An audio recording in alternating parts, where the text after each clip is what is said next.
let's see the question. Following information is obtained from the books of Vinay, who maintain his books of accounts under single entry system. तो उसकी चीजें दी हुई है, debtor दी हुए हैं, cash की sales दी हुई है, तो हमें क्रेडिट निकालनी पड़ेगी। ठीक है, पेड बाय विनय, विनय ने पे किया, वो दिया हुआ है, पेमेंट की हुई है। ठीक है, न्यू प्लांट बोट है, तो ये सारी चीजें दी हुई हैं। नीचे हमें एसेट्स और लायबिलिटीज दी हुई है 31 मार्च 2017 यानी ओपनिंग, और 31 मार्च 2018 यानी क्लोजिंग। हमें बनाना है इससे trading profit and loss and balance sheet. तो उसके लिए पहले हमें क्या निकालना पड़ेगा, हमें सेल्स और परचेज निकालनी पड़ेगी जो क्रेडिट वाली है। दूसरा हमें बैंक का क्लोजिंग बैलेंस निकालना पड़ेगा जो 31 मार्च 2018 को रहेगा। और प्लस हमें एक और चीज निकालनी पड़ेगी जो है अपनी ओपनिंग कैपिटल। तो ये सारी चीजें हमें निकालनी पड़ेंगी, उसके लिए हमें सारे अकाउंट्स यहाँ पर बनाने पड़ेंगे। तो सबसे पहले हम लोग जो अकाउंट्स जरूरी है वो बना लेते हैं। सबसे पहले हम शुरुआती बैलेंस शीट बनाते हैं यहाँ पर, जो ओपनिंग बैलेंस शीट रहेगी। ओपनिंग बैलेंस शीट से हमें पता चल जाएगा कि हमारी ओपनिंग कैपिटल कितनी थी। तो ये हम बना रहे हैं 1 अप्रैल 2017 को।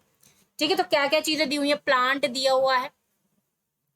ठीक है, प्लांट 36,575, डेटर्स दिए हुए हैं हमें। ठीक है, ये मैंने डाल दिए। उसके बाद बैंक है, बैंक का ओपनिंग बैलेंस दिया हुआ है 3125। ठीक है, उसके बाद क्लोजिंग स्टॉक है, यानी जो ओपनिंग स्टॉक है वही क्लोजिंग स्टॉक रहेगा उसका, है ना, तो 31,250। ये चीज है। इधर क्रेडिटर्स गिवन है।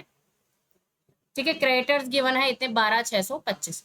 तो अब अगर यहाँ से जो बैलेंस निकल कर आएगा वो हमारी क्या हो जाएगी, कैपिटल हो जाएगी, जो हमारी रहेगी ओपनिंग कैपिटल। ठीक है, तो अगर हम इसका टोटल करते हैं तो ये आता है अपना ये 90,625, और इसमें से घटाने के बाद अपनी जो ओपनिंग कैपिटल आती है वो आती है 78,000। और ये कहाँ काम आने वाली है, ये हमारी काम आने वाली है जो अपनी नई बैलेंस शीट बनाएंगे उसमें। एक बात ध्यान रखना, ये वाली जो चीज है आप लोग वर्किंग नोट्स में कर सकते हो बाद में। पहले आप ट्रेडिंग P&L और नई बैलेंस शीट के लिए स्पेस छोड़ देना, उसके बाद वर्किंग नोट डालना, और वर्किंग नोट्स में ये चीजें आप कर सकते हो। या फिर अगर आप इसको मेन क्वेश्चन में करोगे तो भी कोई प्रॉब्लम नहीं है। ठीक है, दूसरा हमें बनाना है बैंक अकाउंट। बैंक अकाउंट हमें बनाना है क्योंकि इसमें कैश नहीं है, बैंक से सारे काम हुए तो बैंक बनाएंगे। ठीक है, और बैंक क्यों बना रहे हैं, क्योंकि हमें क्लोजिंग बैलेंस चाहिए बैंक का। ठीक है, ठीक है, तो बैंक अकाउंट बना रहे हैं, तो यहाँ पर मुझे लगता है नेक्स्ट पेज पे जाना पड़ेगा, कोई दिक्कत नहीं है। प्लांट हमें दिया हुआ है 3125। ठीक है, उसके बाद क्रेडिटर्स है, क्रेडिटर्स हमें दिए हुए हैं 38,125। ठीक है, ड्रॉइंग्स है,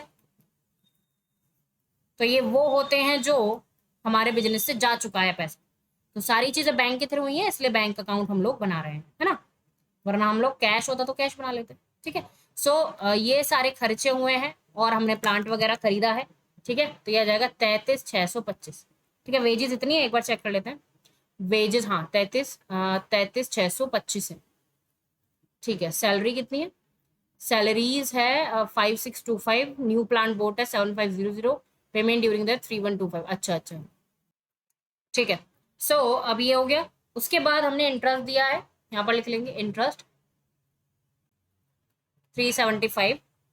ठीक है, रेंट है 6625। उसके बाद लाइट एंड पावर है 2375। ठीक है, एक बार अमाउंट आप भी मैच कर लीजिएगा। ठीक है, और सन्ड्री एक्सपेंसेस है 10,625। उसके बाद ठीक है, ये इधर का हो गया। अब हमारे पास आया क्या क्या है ना, सो हमारे पास बैलेंस था साल के शुरू का, जो बैलेंस है, बैलेंस BD, वो था 3125, जो हम यहाँ पर भी डाल चुके हैं। ठीक है, उसके बाद कैपिटल कितनी हमने इंट्रोड्यूस की है, कैपिटल 12,500। उसके बाद डेटर्स से पैसा कितना आया है 88,125, और सेल्स कितनी हुई है 20,625। यहाँ पर केवल वही सेल्स आएगी जो हमारी कैश में हुई है। ठीक है, तो अब इधर का टोटल जो हमारा आ रहा है वो आ रहा है इधर का 124,375। देखो हमेशा ध्यान रखना, कैश अकाउंट हो या बैंक अकाउंट हो, एसेट है, और एसेट के जो बैलेंस आते हैं वो हमेशा डेबिट ही आते हैं। ठीक है, तो ये सारी चीजें लेस करेंगे, हमें मिल जाता है अपना बैलेंस CD, जो कि हमारा 16,375। ठीक है, ये हमारा होगा क्लोजिंग बैलेंस। डन। अब हमें क्या बनाना है, अब हमें बनाना है डेटर्स अकाउंट और क्रेडिटर्स अकाउंट। उससे हमें पता चलेगा कि हमारे साल में परचेज कितनी हुई है और सेल्स कितनी हुई है, क्रेडिट। ठीक है, कैश तो गिवन है, क्रेडिट निकालनी पड़ेगी। तो सबसे पहले हम लोग बनाते हैं डेटर्स अकाउंट, जिससे हमारी सेल्स का पता चलेगा। ठीक है, तो डेटर्स का बैलेंस दिया हुआ है, ओपनिंग 18,750, और क्लोजिंग दिया हुआ है। ठीक है, ये हो गया BD ये हो गया CD, और ये 30,625, ठीक है। उसके बाद कैश में हमने, हमारे पास कैश कितना आया है, 88,125।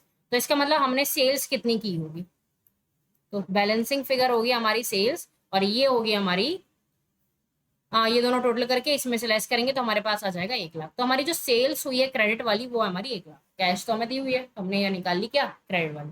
अब हम बनाते हैं क्या, क्रेडिटर्स अकाउंट। क्रेडिटर्स अकाउंट से हमें निकल के आएगा कि हमारी क्रेडिट परचेज कितनी थी, ठीक है। तो क्रेडिटर्स का ओपनिंग बैलेंस हमें गिवन है, वो है अपना बैलेंस CD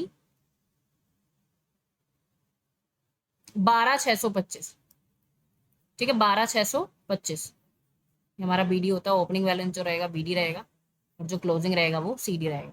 और जो हमें दिया हुआ है CD, वो है हमारा 12,000।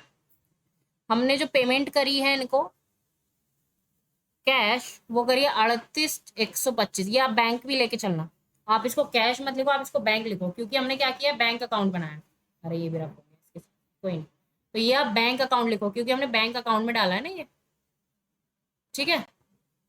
उसके बाद यहाँ पर भी आप क्या लिख सकते हो, बैंक लिख सकते हो, कंफ्यूजन ना हो। डन। उसके बाद अगर मैं टोटल करती हूँ इन दोनों का, तो ये हमारा आता है 50,125 और 50,125, ठीक है। और ये हमारी आ जाती है उधार, हमने परचेज कितनी की है, बैलेंसिंग फिगर। तो कितना है परचेज, 37,500।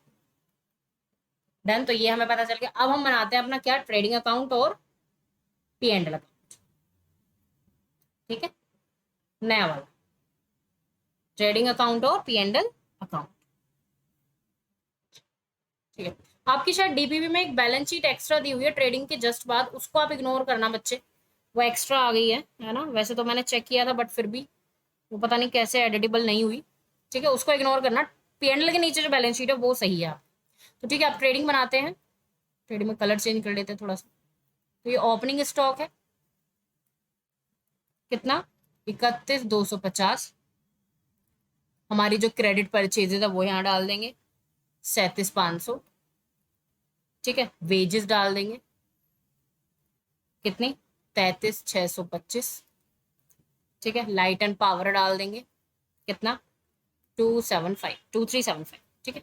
सेल्स हमारी हो जाएगी कितनी है टोटल, 1,20,625, ठीक है, कैश और क्रेडिट दोनों। उसके बाद क्लोजिंग स्टॉक डाल देंगे कितना, 15,625, ठीक है। तो ये अपना आ जाएगा 1,36,250 और 1,36,250। तो यहाँ से अपना क्या निकल जाएगा, ग्रोस प्रॉफिट, ठीक है। ये अपना आ जाएगा 31,500। आप भी एक बार कर लेना, मैंने कैलकुलेटर से किया है, कहीं कुछ दिक्कत ना हो जाए। अच्छा, कैलकुलेटर से नहीं होगी, आप भी एक बार चेक कर लेना, ठीक है।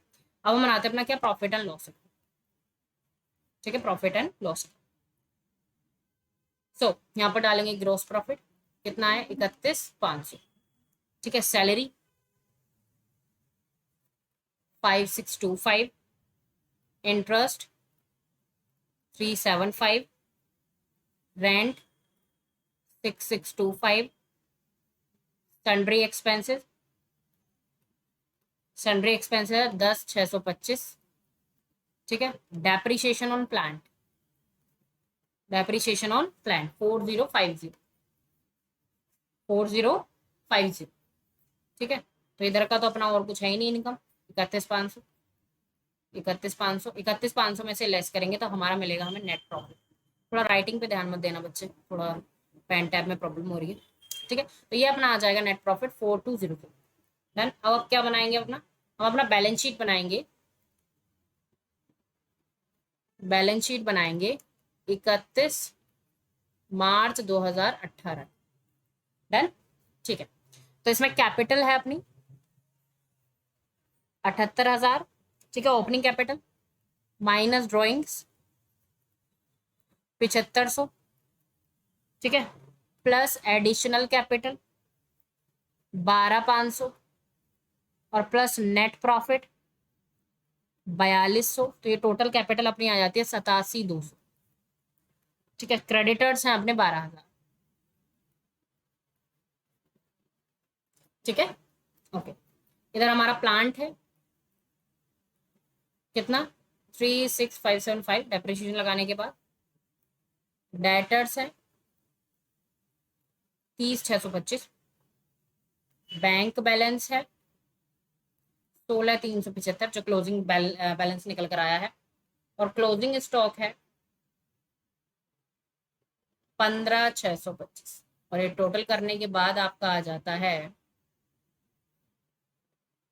टोटल करने के बाद आपका आ रहा है 99,200, 99,200। ठीक है, सारी चीजें हो गई हैं। तो अच्छा खासा 6 मार्क्स का क्वेश्चन बनता है आपका एग्जाम में। ठीक है, आप इसकी प्रैक्टिस करिए ताकि ये क्वेश्चन जल्दी हो जाए। And I hope this is the proper explanation to this question.